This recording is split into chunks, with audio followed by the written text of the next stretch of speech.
Alright guys, so let's take a look at this question talking about speed, distance and time. So it says use the physics equation sheet to answer part C and D. And part C says which equation links distance travelled, speed and time. So again, you can use the formula sheet, but if you've used it enough times, you may remember speed equals distance over time. That isn't one of the options here, but if you rearrange that for distance, you get distance travelled equals speed times time. So the first answer is our answer here. Second question says the distance of the London Marathon is 42,000 meters. The winning time for the race was 5,600 seconds. Calculate the average speed of the winner of the race. So we know that the distance is 42,000 meters and we know the time of 5,600 seconds. Both of those are in their standard units. They want us to calculate the speed. So as I said earlier, the equation that we know is speed equals distance over time.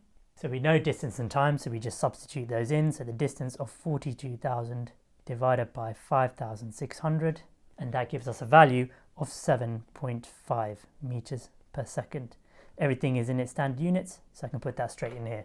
There we go, 3 marks. And now the last question here, it says explain why the speed of a competitor changes during the race. So you think 42,000 meters a marathon, it's a long way to run. And as a result of that, a runner or sprinter isn't going at the same speed throughout the race. There may be reasons for that. They may have a sudden burst of pace and feel like they have the energy, so they go faster at points. They sprint in parts of it. So that's going to cause their speed to be higher at certain points. Yeah, so I'm going to put that as the first point here. And it's 4 marks. So we're looking for 1 point and the cause for it. Yeah, so we need to do that twice for 4 marks. So the first one again, I'll say, and put a bullet point here, a runner may sprint at different points in the race, causing their speed to increase.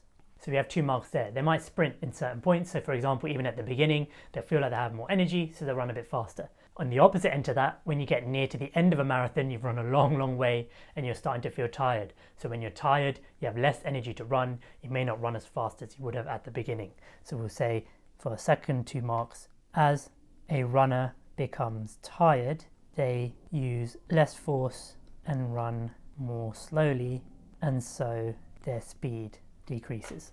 And this shows the fluctuations that you will get in speed throughout a long distance race like a marathon, but what we're looking at in the previous question was an average speed throughout the whole journey that they've taken.